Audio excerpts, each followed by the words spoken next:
So I was having this conversation the other day with my wife, and we were talking about some recent purchases that we had made, including buying another house. Now we know that there's no such thing as you own your house.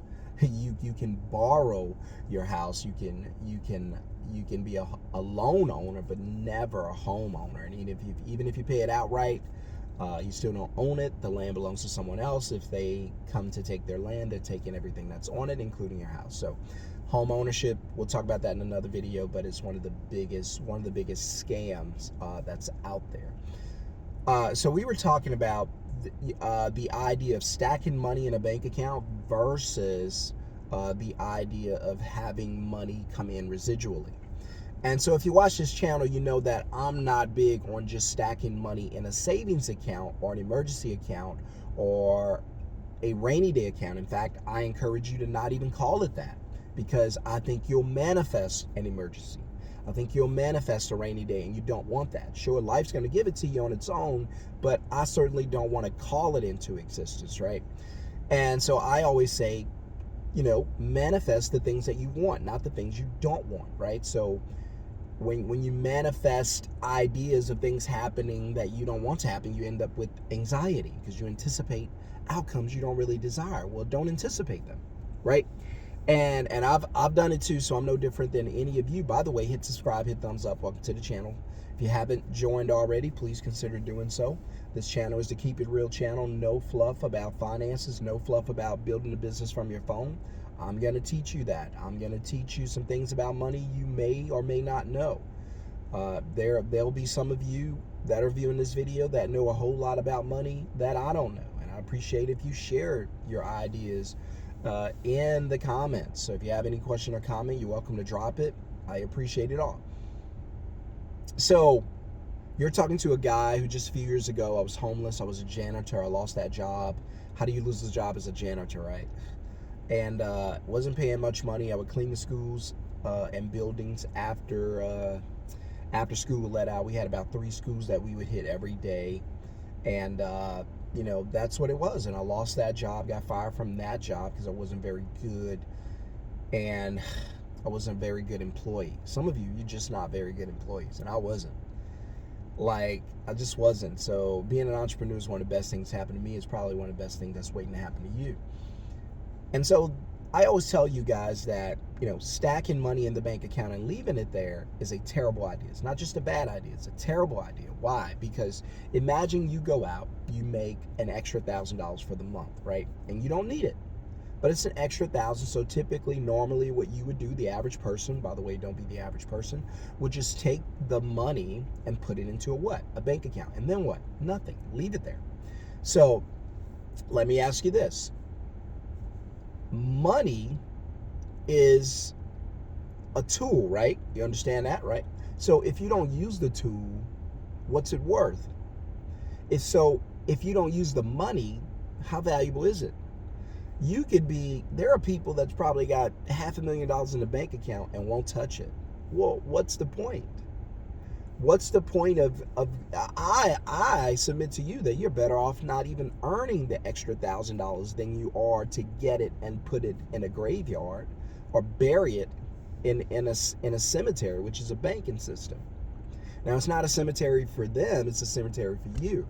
So money is only useful. You can't eat it, you can't drink it. It's only good to you to convert it into something else that's useful to you. So money is just a tool. Now, if you do not use it, then it has no value to you. But it's sitting in the bank, Shon, because I can hear you. Your average mindset is speaking out. It's over to my loud system, right? Shon, I can hear you, buddy, but hey, I put $100,000 in the bank, man, and it's sitting there, and I feel good. Oh, ouch. So a couple things. Number one, it's not sitting there. The banks have already used it because the banks are smarter than you. There aren't banks on every corner because they save money. In fact, I'm willing to bet that you didn't know that banks don't save money. It's the last thing the banks want to do, because they may pay interest on your account. It'd be very small, but it's still something, right? And so your bank account is a liability to the bank. So the banks have to turn it into an asset by using your bank account to make money. Now, they know you don't know that. They know you haven't figured out how to do that, and they don't teach you that. So they only teach you, this is a safe place to stack your dollars, leave it here, we'll take care of it. And then they go off and make record margins and pay their CEOs a $150 million bonus for the year, right? These big banks are not going out of business. Now, if they get over leveraged, they can, but typically the government will step in and bail them out, or the banks will use your money on a bail-in, but we're not going to get into all of that. So if you believe that stacking money in the bank is the right way to go, no, cash is not the right way to go. Anything can happen to your cash. You want to know what I told her about money? I said, listen, stacking money in the bank is one thing. Life and time is going to come along and take that away from you. So your stash could be here, then all of a sudden you just start eating away at it. But what's the problem? It does not replenish. So if you put 100 grand in the bank and then you spend 100 grand over a year or two, what do you have? You have nothing. Right? Now you got to work hard to save money again. So you got to sell all this extra time just to make extra money to store it into the bank or to give it to the bank for free. Essentially, the bank is a business. You're funding them with new product for no cost. They're getting free costs from you. You ever go and like clean out your closet or your garage and you're like, I don't need this. So you take it to the Goodwill and you drop it off at the box. Then what do? They sell it for a profit. Well, what did it cost them? Nothing. You brought it to them for free. It's the same thing the banks do. You bring your money for free and they sell it in a loan, right? And so the banks are making money, they pay you no interest. So if your money gets depleted, if your stash gets depleted, and it will, then you're back to zero and you've got to start again. So that's why I keep telling you guys, cash is not king. Inflation defeats your cash, right? 0% interest in a bank defeats your cash. Banks selling your money defeats your cash. In fact, your money's not even in the bank like you think it is. Your number's in the bank, your name's in the bank, but your money's not there. Go ask and find out. Anybody who's ever gone to take out something small, 25 grand, they know, they can tell you. Hey, can you come back 3 days from now? We don't have your money. It's essentially what they're saying. Hey, the bank's manager's not in. He'll be back in 3 days. You know, and that's how they do. Wait, isn't that the bank manager? Wait, no. Security. They get you up out of there. They bounce you up out of there like bouncers, right? Because they don't have your money. They're waiting to get paid. And so, but if you go through the money, then the money's not there. You have no money left, and you just go through and deplete your stash. A better way is to create some type of cash flowing system. So I was telling her that, hey, cash is not king. Cash is not the most important thing. Cash flow is, because you can have $100,000 in cash in the bank. Cash. Life and time is just going to take that stash away from you. You've saved money. I've saved it. You know I'm telling the truth. And the worst part is the money's not going to come back. It doesn't just reinvent itself and appear there again. It's gone. Zero. A better way would be to create some cash flow from an asset. Let the asset produce the cash flow. Now, if you put 100 grand in the bank and leave it there, eventually you're going to go through it. If I'd rather take 10 grand each month on cash flow than to put 100 grand in the bank right now, day one. So if you give me an option, Sean, you could have 100 grand in the bank right now, or you could have 10K per month cash flow. Which would you take? I'd take the 10K. Why? Because after you go through the 100 grand, it's gone. Now, you're probably saying, well, I could save up another 100 grand. Not many people in the world have 100 grand in the bank account.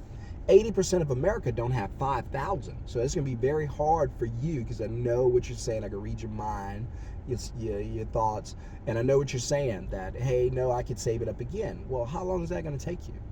A better idea would be to just, I get 10,000 per month. Sure, it's not as much as your 100 grand, but when you spend that, you're done. I get reoccurring cash flow. It comes, it continues to come. So in my business, right, my middleman business, I get cash flow constantly every month. It varies, but I still get cash flow. If you had a middleman business, you would get cash flow each month. If you had a vending machine business, you would get cash flow each month. If you had an Airbnb business, you would get cash flow each month, right? If you got dividends from stocks and investments, you would get cash flow each month. Now, I don't know a lot about all those things, but I'm just telling you, the goal is not to just sit on a stack of cash. Inflation is going to eat that up. The banks are going to eat that up. They're going to use that. You won't even have access to that.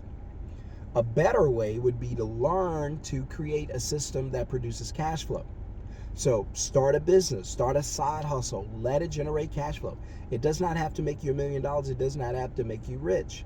You just have to learn how to start making money without having to go to work. If you learn to make money in your pajamas, I'm telling you, your life's going to change. But some of you, you're so scared. You're so afraid of making mistakes, not even realizing that the mistake you're making now is the biggest mistake of all. What is that? Not doing anything about the situation you're in. Some of you think everything you hear is a scam when you don't even realize you've already been scammed. Well, how have I been scammed? Well, what do? I go to work a 9 to 5, I put my money, I pay my bills, I put the rest of the money in the bank. You've been scammed. You're going to be poor or struggling or average your entire life. You fell for the scam. That was the real scam. The scam of get rich quickly, or I shouldn't call it a scam, but the idea of getting rich quickly, that's not a scam. You better hope you're able to get rich quickly, because you're not going to live long enough to get rich slowly. If I tell you getting rich is all about time, you're not going to believe me until I prove it to you. Okay, you make $1 million, I make $1 million. Only difference is you make $50,000 a year. So it took you 20 years to make that $1 million. 20 years, 50 grand a year. It took you 20 years, but you still got $1 million. I make 250,000 a year. It take me 4 years. Now, which of us is rich? Me, right? Because, well, we both have $1 million, but what was the difference? The time. How much time it took for you to get it as opposed to how much time it took me to get it. It's all about time. When you figure out life is about time and that time is running out, you're going to change some things right away. So, I know this is good to you. I know you're getting value from this. I know this is shocking a lot of you, but I'm telling you the truth. I was homeless just a few years ago. I know what I'm talking about. You don't want to depend on a job. You don't want to go to that 9 to 5 for the rest of your life. There's not going to be retirement for you. I don't care what they say. They're lying to you. My advice, stop sitting on cash. Learn to use the cash to make money. Cash, is it trash? I'm not going to call it trash, but it's not king. It does have value. It's not trash, but it does have value. If you have a little money in the bank, sure, it does have value. It does give you some type of leverage. Not a lot, but if it helps, it helps. But a better idea would be cash flow over and over. You put $10,000 in the bank, in 30 days you spend it, you got zero. I cash flow $10,000 in the bank from one of my middleman businesses. I spend it, I go to zero. Next month, you got zero. Next month, I have $10,000 again. Well, what happened? I have cash flow. I have a system that flows money to me. I literally use my middleman business to print money. Now, you've got to learn how to use an asset to do the same. Hit subscribe, hit thumbs up. If you have any questions or comments, or if you agree or disagree, just let me know. By the way, I'm going to be doing a training. So if you guys want to get into the training and you're sitting there and you're like, what is a middleman business? A middleman business is simply a business that allows you to use your phone to book customers, take a deposit, and dispatch the work. That's it. You just book, deposit, dispatch, those 3 things. I've been doing this since 2020. This is my 5th year. That's all I do. I don't have a job, and I don't want one. I don't need one. But I teach you how to use your phone, along with a lot of other students. I teach you how to use your phone to get paid. If you can learn how to use your phone to make money, it's going to change your life, because everywhere you go, your phone goes, which means you can make money anywhere you go. You don't have to sit at the house. You don't need a job. You could be on vacation. You could be on the beach. You could be in Paris. You can be anywhere and still make money. So if you want to learn how to do that, put the word middleman in the comments below, or click the link in the video description below. And I'm going to teach you, hey, here's how you can make a quick $3,000 to $5,000 each month using that phone. That's all you got to do. Let me teach you step by step how to do it. Middleman in the comments if that's you, and I'll see you in the class. Peace.